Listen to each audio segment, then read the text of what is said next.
Пансьйон, будь ласка, s'il-vous-plaît. Отож, сьогодні ми маємо презентацію роману, який переклав українською присутній тут Іван.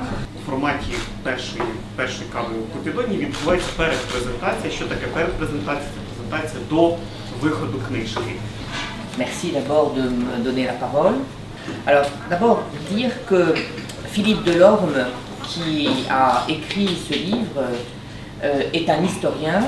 Et c'est important, il a écrit un ensemble d'ouvrages qui s'appelle Histoire des reines de France. Donc il a écrit un certain nombre de biographies sur un certain nombre de reines de France. C'est pour ça qu'en effet le terme de roman n'est pas adapté.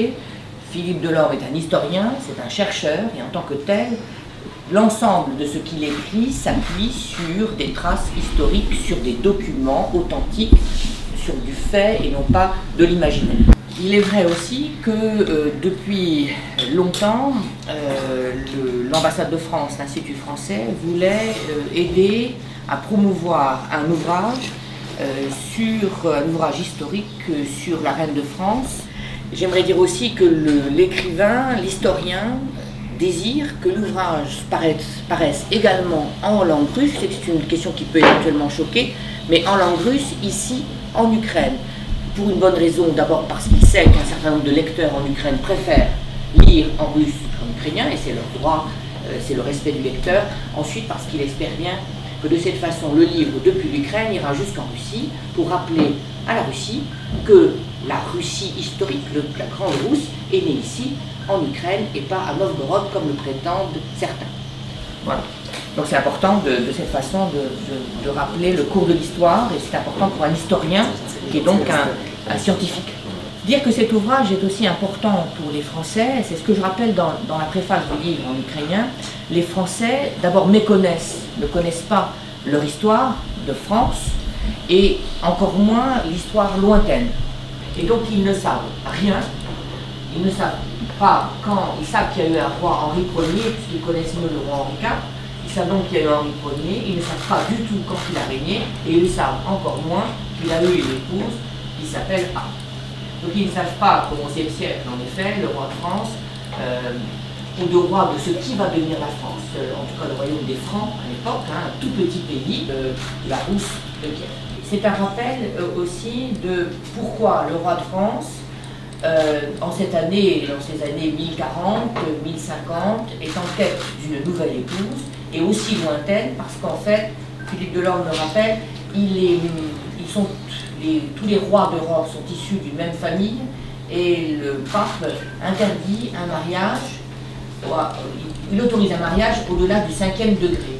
Et donc il faut aller chercher très loin. J'aimerais aussi, je voudrais dire que ce livre est intéressant parce qu'il permet pour les Ukrainiens, qui savent sans doute beaucoup plus de choses que les Français sur la reine Anne de Kiev, mais qui savent des choses qui sont des mythes, c'est-à-dire des informations légendaires qui n'existent pas en réalité.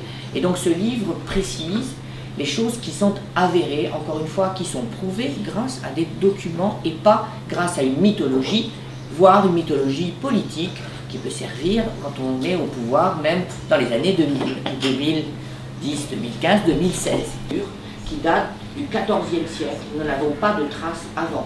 Nous avons très peu de choses sur la princesse Anne de Kiev. Et donc, c'est important de le rappeler. Et Philippe Delorme, qui est encore une fois un chercheur authentique, précise d'entrée de jeu, que nous ne savons quasiment rien d'Anne de Kiev, et que donc tout ce que l'on pourra dire, ce sera d'abord très peu d'informations, et le reste, ce seront des supputations, mais à partir d'une démarche scientifique, c'est-à-dire on pourra faire des comparaisons, des analogies avec des événements qui se déroulent au même moment, et pour lesquels nous avons des documents authentiques. Et donc il dit que la couronne d'Anne de France, reine de France, devait ressembler à la couronne d'une des cousines du roi qui se marie quelques mois avant et qui est donc d'un rang très important, et on peut imaginer qu'on a cette couronne et qu'on peut imaginer que celle de la reine de France est à peu près identique, puisqu'on est au même niveau, si vous voulez, et que ça correspond à une mode, c'est comme aujourd'hui. Et donc en fonction de ça, il dit vraisemblablement la couronne devait être comme celle-là. Parce que celle qu'on a, enfin celle qui est représentée, voilà. Donc juste pour finir, c'est en cela que ce livre est intéressant, parce qu'il permet de recadrer les choses, de dire ce que nous savons, en tout cas en France, et je pense que ici avec le roi Henri Ier, ce dont je doute, d'abord parce que je crois qu'il l'honorait peu, il n'aimait pas vraiment les dames, et ensuite, donc j'en doute, il y avait évidemment l'apparat, les règles de la cour, c'est très difficile d'être, je pense, heureux dans ce cadre-là. Mais ce que nous savons, c'est ce qui se passe en fait à la fin du roi, à la fin du règne du roi Henri Ier, et ce que nous savons après, les choses deviennent plus claires. Ici, à la cour de Kiev, la reine décide de vivre sa vie et elle fait preuve, elle fait montre d'une grande émancipation. Elle refuse ce que son fils lui impose, c'est-à-dire d'être la reine-mère, puis éventuellement de mourir dans un couvent, et elle épouse un... Voilà, donc c'est un ouvrage qui lutte contre les mythes, qui, donc, vous le verrez, est absolument passionnant. Je fais confiance à Yvan pour la traduction, il a dû le voir, d'une langue particulièrement soignée et châtiée, donc on a rarement l'habitude de découvrir en français. Par des touches successives et par un souci de grande honnêteté, dresse un très joli portrait, très intéressant, de la reine Anne de France. На церемонії відкриття фестивалю Анди Київ було дуже цікаво, було багато подій, дехто з вас, звичайно, був на ньому, але я став свідком дуже показової для мене ситуації. Пані Ізабель для нас во Франції всегда Анна была Анна Киевская.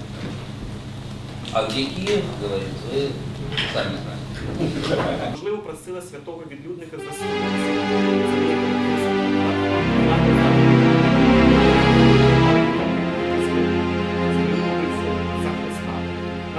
на третій рік його правління він став до реального, хоч була найменш придатною формою організації етимологічного колобку. Ніхто не міг перевершити його військові справи.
a fait un livre sur moi.